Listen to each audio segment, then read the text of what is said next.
Hello everybody, this is our fourth video on how to get to Burning Man. This is Halstead. He wishes he was a burner, but he can't come. There are no animals allowed at Burning Man. But I think he knows that he is a burner dog. Anywho, this video is about getting a bike for Burning Man.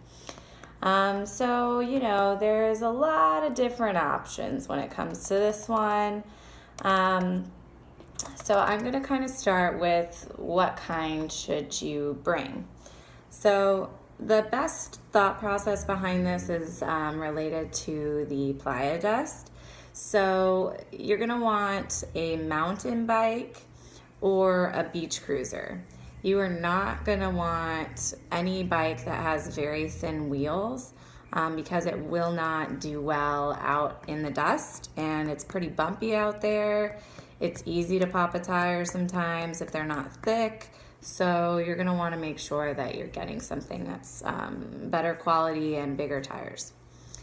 It's always good to bring like a little bike repair kit with you. Honestly, every single time that I've gone, someone in my group's bike has broken down. However, there are also bike repair shops on the playa, and they are free. That's their entire gift for that particular camp, is to fix bikes. So they are there if you have minor issues with your bike, and they can possibly bring it back to life. But perhaps also thinking about maybe bringing a backup bike or a backup tire is also a good option, because you never want to not have a bike. The entire distance of the playa is 6 miles. And if you think about it, you're going a lot of miles during the day and at night, going back and forth to things and going and seeing things. So imagine not having a bicycle, and imagine that it's really hot out and you want to get back to shelter very quickly. Well, you also need a bicycle for that. And then imagine that you're caught in a dust storm, which I advise, if you are, to quickly get off your bike and go for a walk with your bicycle. All right, I'm gonna say bye to Halstead. He can't help with the rest of this. So because if you start riding your bike during a dust storm, the odds are that you might hit someone, or that someone else may hit you because you're going too fast and you can't really see in front of your face. Anywho, what else do you need? You need a bike lock. It does not have to be a fancy bike lock.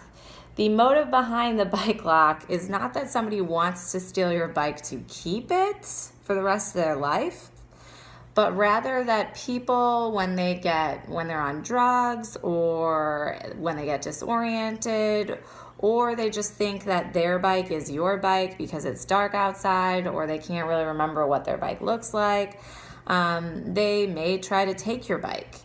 And if your bike is not locked up, just locking the wheel to the frame, then it's way easier for them to grab that bike. So you need to just get a tiny lock, and it's really up to your preference of whether you want a key lock or a combo lock. There's pluses and minuses to both. The key, obviously, you have to make sure that you have that key with you at all times. I actually lost my key the last day of Burning Man, so I was walking that last day. But the plus is that the combo locks tend to get really sticky or stuck because of all the dust that ends up getting in the little rotator. So they can get stuck, which can get really annoying and kind of hard to move the numbers. But at least if you can't lose a key if it's a combo. So again, pluses and minuses of both, but definitely get one or the other. You could bring your own bike. The plus is that that's cheap. You already have it. You don't have to buy anything else. The minus is that it could get completely destroyed. The odds of your bike making it through Burning Man the entire time without any problems are very small.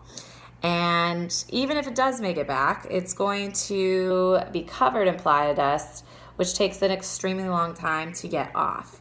Vinegar wash is the best if you're going to try this option, but it still takes a long time to get it off. So I wouldn't really suggest bringing your own bike, especially if your bike is really nice. You don't want it out there.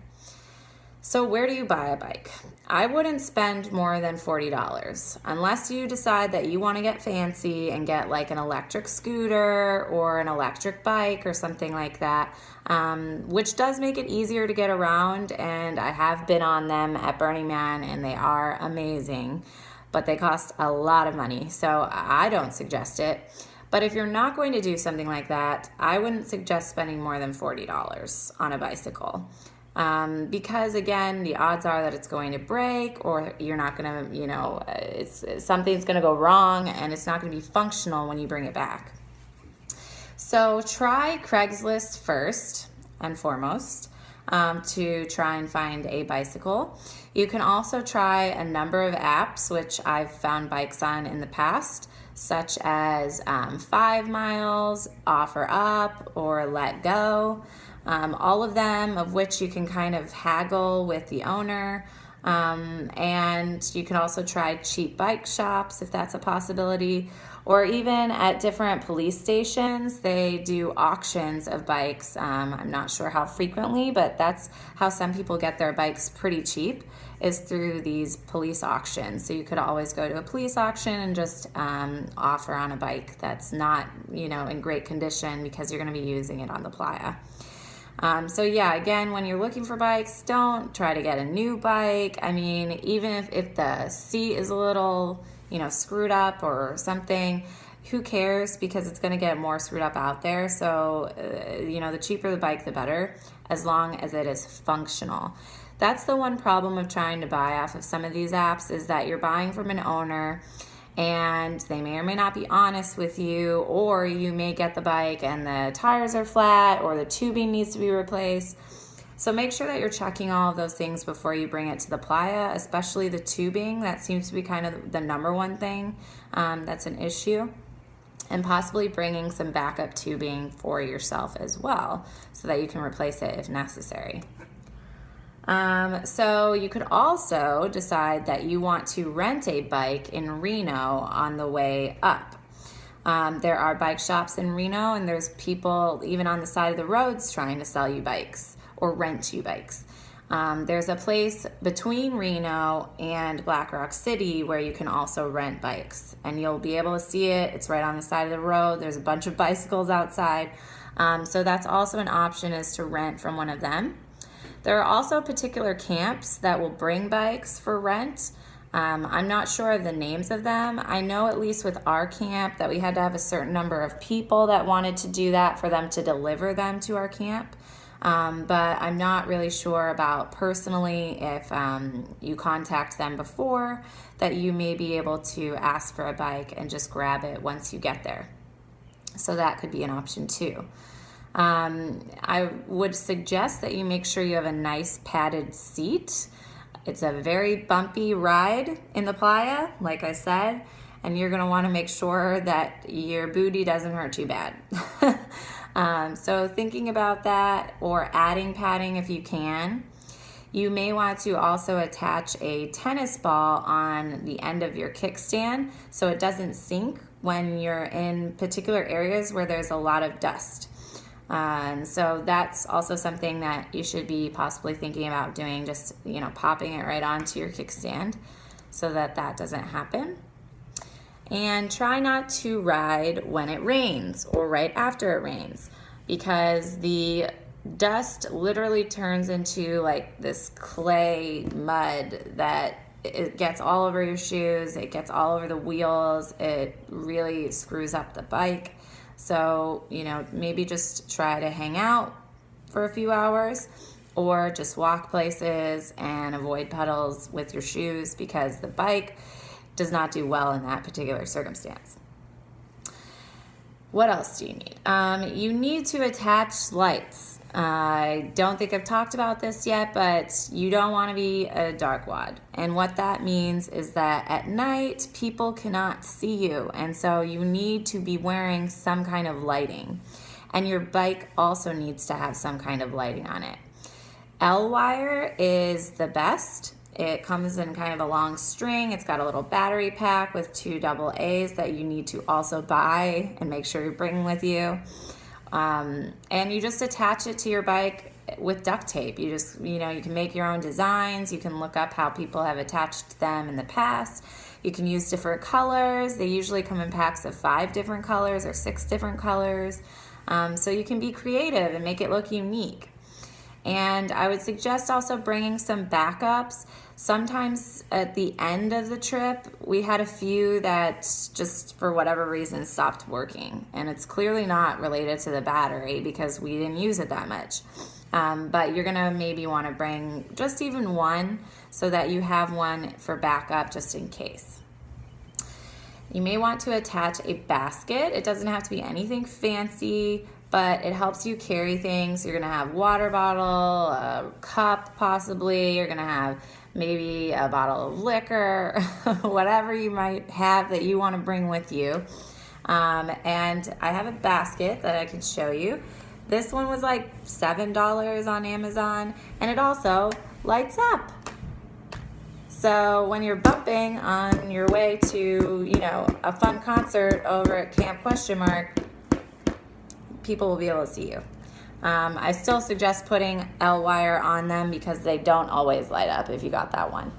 Or even adding some lights of your own.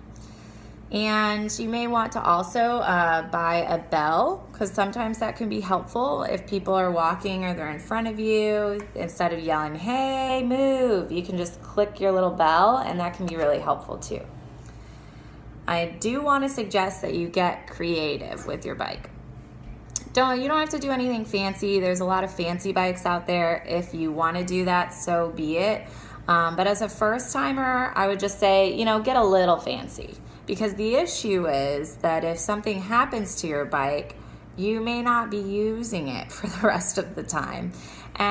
Or what if it gets stolen or something like that? Then you've spent so much time and possibly money to make your bike look really pretty, but then ultimately it gets stolen. I like to say, and I wish I could say that Burning Man, things like that don't happen. But they do, unfortunately, and it's just kind of like the real world.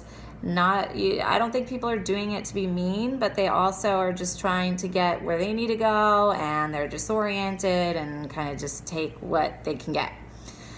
So get creative. You can look up pictures of people from past burns. Adding fur is sometimes cool, or funky colors. Like I said, the L wire can make it look fancy. Adding baskets. Also, you can attach them with these little things to your basket. Just get creative, but make sure that whatever you do to your bike, you're making it so that it's not going to fall off when you're riding it. We don't want to create moop. And I don't think I've talked about moop either, but moop is matter out of space. And that means any trash. We don't want to make any trash on the playa. So you need to be cognizant of what you're putting on your bike and making sure it doesn't fall off. I would suggest that you also label your bike somewhere, putting a sticker saying, this bike belongs to, in your name, your full name, and then putting maybe the coordinates of where your camp is so that somebody could send it back to you or bring it back to your camp or wherever you might be, and also maybe putting your phone number. Usually phones don't work out there, but it's an added way to possibly get your bike back at a later time. And lastly, I want you to really be cognizant to bring your bike back out. A lot of people leave their bikes. They leave them because they got broken. They leave them because they lost them. They leave them for a lot of different reasons. But we don't want to do that because even just last year, there was like a very, very large number of bicycles. I think it was more so than any other year that got left behind. And although those bikes usually end up in good homes because there's, people that come and get them from the community of Reno, we want to create less moop. And you can do that by just making sure that you take your bike back. And even if it's broken or whatever, just take it back. There's places in Reno that you can sell it to or even just recycle it to them. You can also recycle it at the actual Reno airport. So if you're leaving from the Reno airport, you can give your bike to Reno airport and they will take it gladly. But at least it's not out on the playa where we have to have a lot of different trucks come and get them. It takes a lot more time. This way it's in a major city that can actually handle that. And they would gladly take them. Or take them back home and use them the following year, or use them, you know, around town. If your bike makes it back in one piece, why not just keep the bike? I did want to say that when you are getting creative with the bike, sorry, I'm going back to another point, but when you are getting creative, that's a good way to remember what your bike looks like. There's a lot of concerts and things that happen out in the middle of the playa, and there's a shit ton of bikes out there at those times, and it's really hard to remember like where your bike was. You can try your best, but if your bike kind of looks even a little bit different than the other bikes in some way, shape, or form with like a neon color or something, it's so helpful to be able to find it. During the day, definitely, and then at night, make sure you keep your lights on when you park it somewhere so that you can be looking for it and knowing where it is because you can see the lights. And so you're trying to, mentally remember where you put it, but also giving you these little indicators of, oh, my bike has pink lights and it was blinking, or, oh, I have this basket that's pink, yellow, white, and has flowers on it. These are things to be remembering, because when you make it look a little bit different, at least you'll be able to find it easier. So that's another reason to really do that. And I think that might be it for the bikes. I wanted to do a video about camps first, but I felt very, go-getter of this video, so I decided to make it. So anyway, I hope this helps you get a bicycle, and I put in the other videos how to get your bike there, so look at those ones as well. And I will see you next time.